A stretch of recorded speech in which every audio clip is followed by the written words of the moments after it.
Overwatch's release on the original Switch was a little disappointing to say the least, due to the game being capped at 30 FPS, half the frame rate of its then rival, now delisted game Paladins. While Overwatch's Switch 2 version aims to push beyond the original hardware limitations to offer 60 FPS, a higher resolution, and overall better graphical settings in comparison to the older version. First up, overall character detail has been improved. Characters' textures are now higher resolution, which means less pixelation on their finer details. The models themselves though aren't massively changed, so I wouldn't blame you for not noticing much of a difference. However, hair does look a lot less flat in comparison, with added lighting and a nice shine effect that was originally absent. But these changes aren't game changing by any means.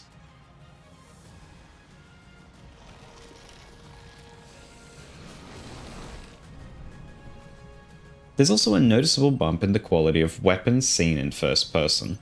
It's going to be more obvious with select weapons that have finer detail and texture work, like with Orissa's Mythic here, but you should see that sharper detail and less blockiness overall with the models themselves.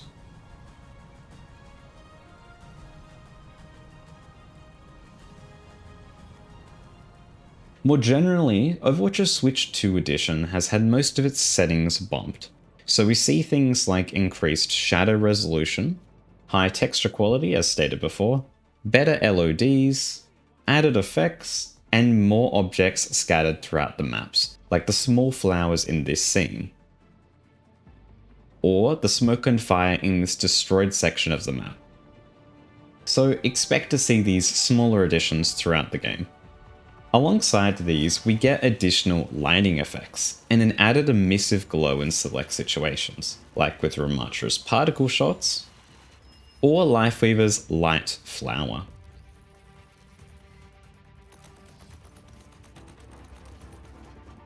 Blizzard states that the resolution has seen an increase too. The original Switch runs at a dynamic 900p in docked mode, and while I don't have exact pixel counts for Switch 2, I'd probably guess it's likely in that 1080p range, maybe a little higher, but I'm just guessing, so don't take my word for it.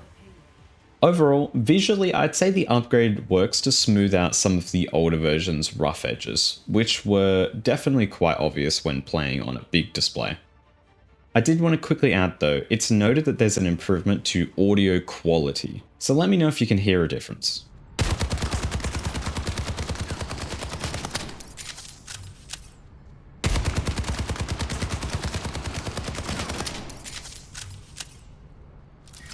Fields online.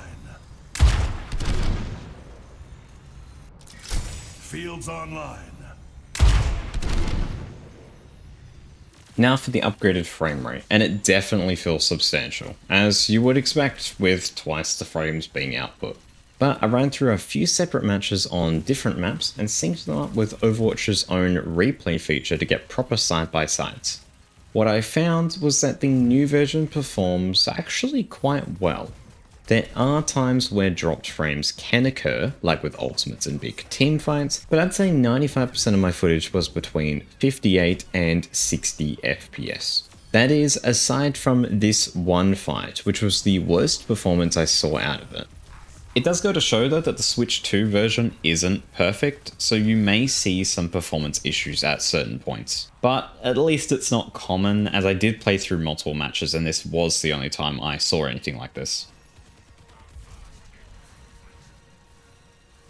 Back on the left with Switch 1, you're essentially getting a mostly 30 FPS experience.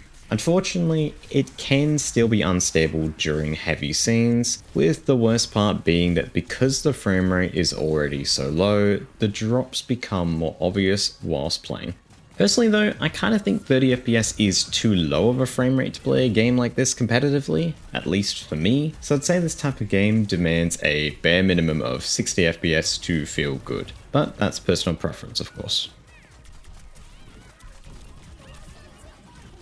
Moving on, I wanted to test custom games, as I'm sure plenty probably enjoy them. So I jumped into a game of Gun Game No Cooldown, which is an extreme example of how intensive these games can be.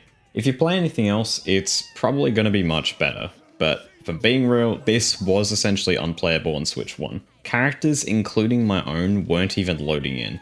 And as you can see, I'm dying before my screen even fades back from black. This isn't even mentioning the pretty terrible performance. 30 FPS itself isn't great, but when we're hitting the lower to mid 20s, yeah, it's hard to play. The same mode on Switch 2 thankfully actually loads properly. We're still dropping a few frames, but you can easily enjoy all the chaos on here.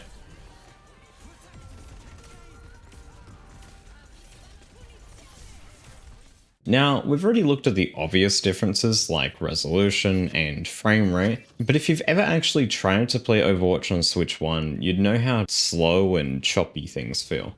Menus don't feel awful, but as you saw before, when you load into a game, it takes full seconds for characters to actually load in. On the other hand, Switch 2 feels similar to how speedy the PS5 is. Menus are much snappier, and loading into things like the practice range and spawning is as quick as ever. So putting them side by side, we can see this in action. Here I'm classing it as loaded when all assets are present, including the character portrait at the bottom left. So ultimately, Switch 2 ends up fully loaded in about 10 seconds, whereas the original console takes about 24 seconds, but that is mainly due to that portrait not loading in for a bit. Basically, if we were to look at these numbers, it's over a doubling in loading speeds. Before we finish up, I just wanted to quickly discuss some of the things currently missing from this version. For one, the other current gen versions all have a 120 FPS mode, but the Switch 2 lacks completely. Definitely would have been a nice to see. Unfortunately, this one's a little bit more annoying, but HDR is also missing here, which is extremely disappointing for those with HDR displays. And this is a bit of a random one, but this nice depth of field effect is just completely missing on Switch 2. But it's not a big deal anyway. Anyways, that's all for this video. If you're still here, make sure to like the video if you did like it, or dislike if you didn't. Thank you for watching as always. Bye.